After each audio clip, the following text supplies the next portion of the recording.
नमस्कार दोस्तों, आज हम आए हैं जिम कॉर्बेट जी के घर, जिसको आज हम जिम कॉर्बेट म्यूज़ियम नाम से भी जानते हैं, जो छोटी हल्द्वानी कालाडूंगी में स्थित है।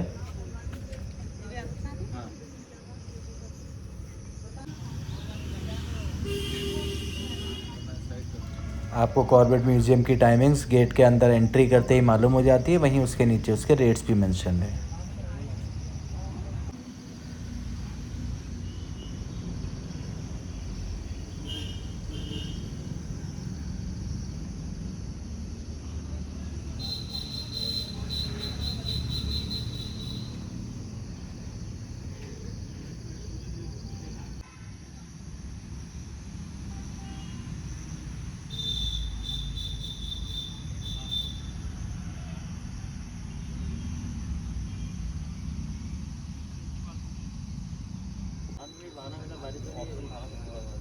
ऑप्शन नहीं था वो मिस कर।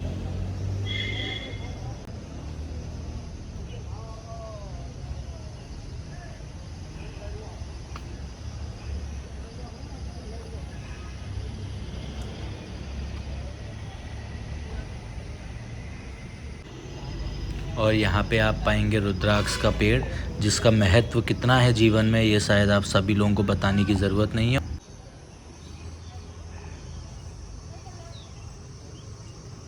कुछ ही कदम चलने पे आ जाता है जिम कॉर्बेट जी का घर, जहाँ वो पहले रहा करते थे। वहीं पे उनकी स्मारक भी लगाई गई है स्टार्टिंग में।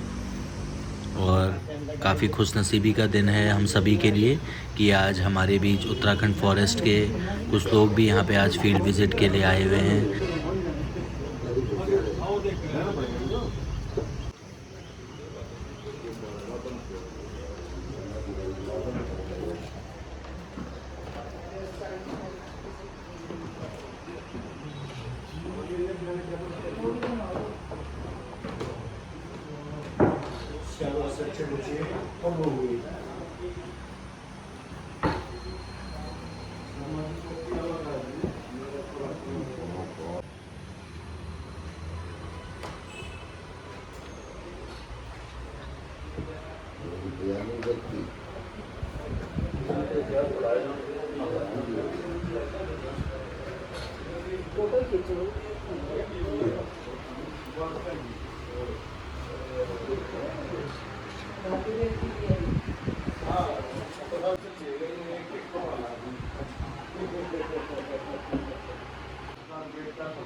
यहीं पे आप देखेंगे जिम कॉर्बेट जी की पालकी।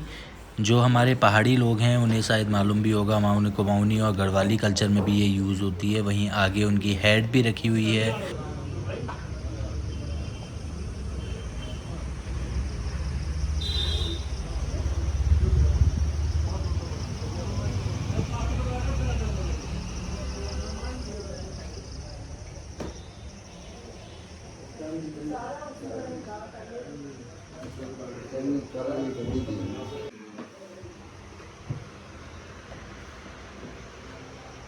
कर लेंगे बस थोड़ा कैप्चर।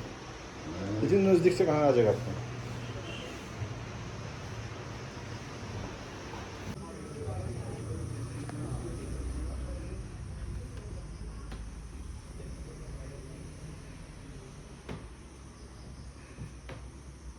आगे की ब्रीफिंग के लिए मैं आपको ले चलता हूँ मोहनचंद पांडे जी के पास, जो कि काफ़ी पुराने यहाँ के गाइड हैं, nature guide, tour guide, destination guide. आप उन्हें कुछ भी किसी भी तरीके से जान सकते हैं। शुरुआत करते हैं पांडे जी से। जो हमारा अपना एक्सपीरियंस रहा है वो आपको हम बताएंगे, और क्या हमारे पास हेरिटेज है, क्योंकि हम हेरिटेज टूर गाइड की ट्रेनिंग कर रहे हैं। तो हेरिटेज हमारे पास क्या क्या है उसके बारे में जानकारी देंगे, जो यहाँ हम बाहर से आने वाले पर्यटकों को कराते हैं, और जो हमारे लिए काफ़ी महत्वपूर्ण भी है, बहुत बड़ी विरासत है, उसके बारे में हम जिक्र करेंगे। तो सर्वप्रथम मैं हमारे बीच हमारे म्यूजियम के जो प्रभारी हैं श्री पूरन सिंह बे जी, मैं इनका हार्दिक स्वागत और अभिनंदन करता हूँ। और आप जो है थोड़ा सा मतलब 1 से 2 मिनट का आप इस म्यूजियम के बारे में आप बता देंगे, क्योंकि ये पूरा जो म्यूजियम प्रांगण है ये कॉर्बेट टाइगर रिजर्व का पार्ट है। तो आप यहाँ पर ये म्यूजियम प्रभारी हैं, तो आप इसके बारे में थोड़ा सा आपको बताएंगे, उसके बाद फिर हम आगे अपना कहानी शुरू करेंगे। आप ये थोड़ा आपको पता ही होगा कि जिम कॉर्बेट का घर ये हुआ करता था। जिम कॉर्बेट अपनी बहन मैगी खान यहाँ पर रहा करते थे, और उन्होंने बहुत ज़्यादा समय यहाँ पर गुजारा अपना, और बहुत अच्छी व्यक्ति के व्यक्ति थे। उन्होंने काफ़ी काम की जो एक साधारण व्यक्ति के शायद कर नहीं सकता। वो बहुत काम उन्होंने किए। जैसे जाड़ों में यहाँ पे रहते थे जिम कॉर्बेट, और गर्मी में नैनीताल गर्मी हाउस उनका एक घर था, वहाँ रहा करते थे। और 47 में जब हमारा देश आया था उससे पहले वो यहाँ से केन्या चले गए थे। और वैसे तो जो हम आज आप हमको करा रहे हैं इसमें पूरा 1 डे लगता है। ये दोनों ट्रेनों में 1 दिन लग जाता है पूरा। जो ऐसे आम जो टूरिस्ट आते हैं तो उनके लिए पूरा 1 दिन का है। 7 से 8 घंटे लगते हैं। तो मैंने पहले भी भेजा था ना सर, वही है।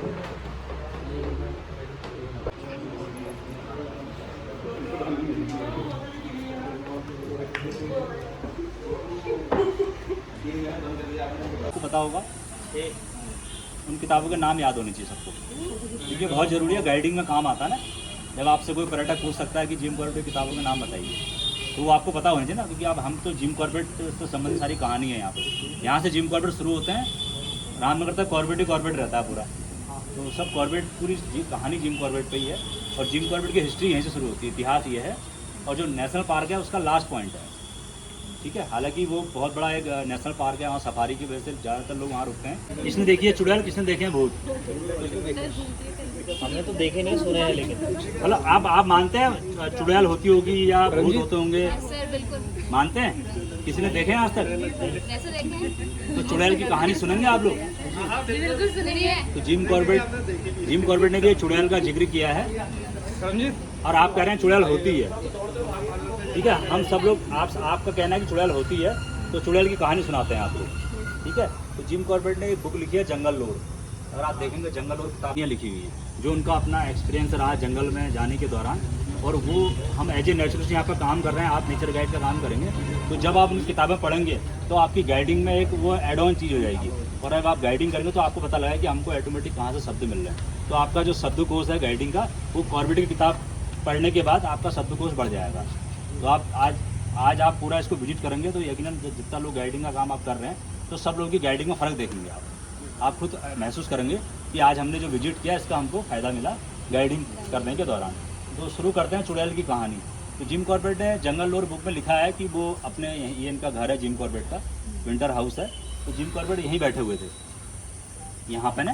तो वो लिखते हैं कि मार्च का महीना था, क्योंकि मार्च का जो महीना होता है थोड़ा सा उसमें चांदनी रात होती है और मौसम भी एकदम क्लियर रहता है, हल्की हल्की ठंड भी होती है और हल्की हल्की गर्मी का आगाज़ भी होता है मार्च के महीने में। ऐसे तो होता है हमारे भाबर में। तो वो यहाँ बैठे हुए थे, तो उनको यहाँ से इसके जो कोने पे आप देख रहे हैं, इसका जो कॉर्नर है जो उनका हाउस है, इसके लास्ट कॉर्नर से उनको काफ़ी चिल्लाने की आवाज़ आई। और जिम कॉर्बेट लिखते हैं वो आवाज़ इतनी भयंकर थी कि वो कहते हैं मेरे खून का थक्का जम गया, यानी कि मैं बहुत डर गया। और उनको गांव वाले, जो हमारे गांव वाले हैं, जो यहाँ के कहते हैं, जो हमारे पहाड़ी भाई हैं, वो मुझे कहीं ना कहीं कहानियाँ सुनाते थे। वो कहते थे कि यहाँ चुड़ैल घूमती है, उसका जो है सर नीचे होता है, पाँव पर होते हैं। तो मेरे को गांव वाले की कहानी याद आ गई और मैं भी डर गया और मेरा खून का थक्का जम गया। और मेरे साथ मेरी बहन बैठी हुई थी, तो फिर मैंने सोचा अगर मैं भी डर जाऊँगा तो बहन मेरी डरी हुई है, कहीं ऐसा ना हो कि कुछ और प्रॉब्लम हो जाए। तो मैंने अपने आप को रोका, मैं नहीं डर सकता। लेकिन एक बार के लिए डरा मैं। डरते हम सीधे हमने दरवाज़ा ये खोला, जो सामने दरवाज़ा देख रहे हैं हम, और हम अंदर चले गए। फिर कह रहे मेरा दिमाग खनका, इसको मैं चुड़ैल को देखता हूँ। गांव वालों ने बड़ा परेशान कर रखा, बार बार कहते रहते हैं चुड़ैल घूमती है, भूत होता है, ये होता है। तो मैं चेक करता हूँ क्या चीज़ है, नहीं तो ये सस्पेंस रह जाएगा कि चुड़ैल आती है और मैं भी मान लूँगा चुड़ैल आती है। उन्होंने फिर क्या करा, उनके पास एक दूरबीन थी, जो जब वो फर्स्ट वर्ल्ड वार में गए थे फ्रांस में, वहाँ से उनको गिफ्ट मिली थी। तो आपने अंदर पढ़ा होगा ना, जब फर्स्ट वर्ल्ड वार हुआ था तो जिम कॉर्बेट लड़ाई के लिए गए थे यहाँ से वहाँ फ्रांस में। उसके बाद उनको कर्नल की उपाधि दी गई। यहाँ से 500 हमारे जो कुमाऊनी लोगों को भी लेके गए थे पहाड़ियों को लड़ाई के लिए। उसके बाद सब सकुशल सब लोग वापस भी आए थे, ये भी अंदर लिखा हुआ आपने पढ़ा होगा। तो उन्होंने फिर क्या करा, दूरबीन से देखा वो क्या चीज़ है, और पूरा एक्सप्लेन किया है किताब में। आप पढ़ेंगे किताब, अब इससे पहले जब आप पढ़ेंगे तो आपको मज़ा आएगा कि किताब में क्या लिखा है। तो उन्होंने दूरबीन से देखा तो उसके कॉर्नर पर आज भी वो पेड़ है, हल्दू का पेड़ है, देखना चाहिए।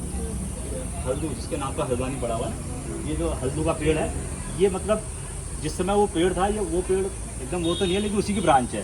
कई बार कहते हैं बड़े जो पेड़ होते हैं ना, जैसे हल्दू है, पीपल है, बड़ है, ये ख़त्म होने के बाद भी क्या होता है, जब इनकी उम्र हो जाती है उसके बाद भी इनमें से ब्रांचें नहीं निकल जाती हैं। वो प्रकृति का नेचुरल सिस्टम होते रहता है पेड़ों के साथ। तो ये उसी का एक ब्रांच है, ये दोबारा हो गया, लेकिन वो पेड़ जो है ख़त्म हो चुका है, जिस पेड़ पर उन्होंने वो कहानी लिखी थी, जहाँ पर उन्होंने वो लिखा था। तो उन्होंने दूरबीन से जब देखा यहाँ से, उस टाइम पे ये बगीचा नहीं था, यहाँ पे ये जो आम लीची नहीं था, तो सारा वाइल्ड, क्योंकि पूरा जंगल ही था।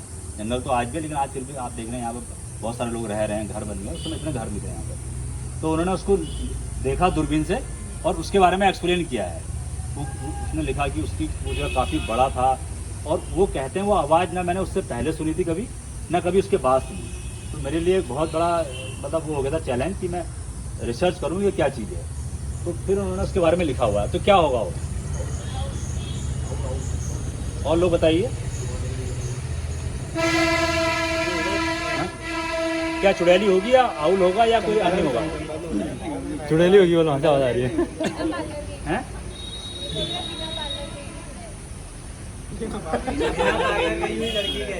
नहीं। तो वो जो है बेसिकली वो क्या था, एक बर्ड था, पक्षी था। तो वो उस समय तो वो कह रहे हैं मैं इसलिए लिख रहा हूँ किताब में क्योंकि उसको पहचान नहीं पाया कौन सा पक्षी है। उनको नॉलेज थी पक्षियों की, लेकिन उस ज़माने में क्या था, पक्षियों के नाम वगैरह आइडेंटिफाई करना बड़ा चैलेंजिंग था। जो उनको पता ही नहीं था, उन्होंने कहा पता नहीं क्या है। और उसके बाद वो अपना उसने पंख फैलाया और वो उड़ के चला गया, अदृश्य हो गया। वो उन्होंने इसलिए लिखा ताकि कोई पता लगाए वो क्या चीज़ थी। तो कुछ लोग कहते हैं माउंट आउल होता ना, तो वो ऐसी आवाज़ करता है, उसकी आवाज़ अगर आप सुनेंगे तो आप डर जाएंगे। वो इस तरीके से उसकी आवाज़ होती है कि आप डर जाएंगे। लेकिन उन्होंने उसको कहा चुड़ैल पहले। तो कई बार यहाँ पर पर्यटक आते हैं, वो पूछते हैं कि वो चुड़ैल वाला पेड़ दिखाओ। तो हमारे लिए एक गाइडिंग में काम भी आता है, सही काम। तो हम ले जाते हैं कि ये हल्दू का पेड़ है,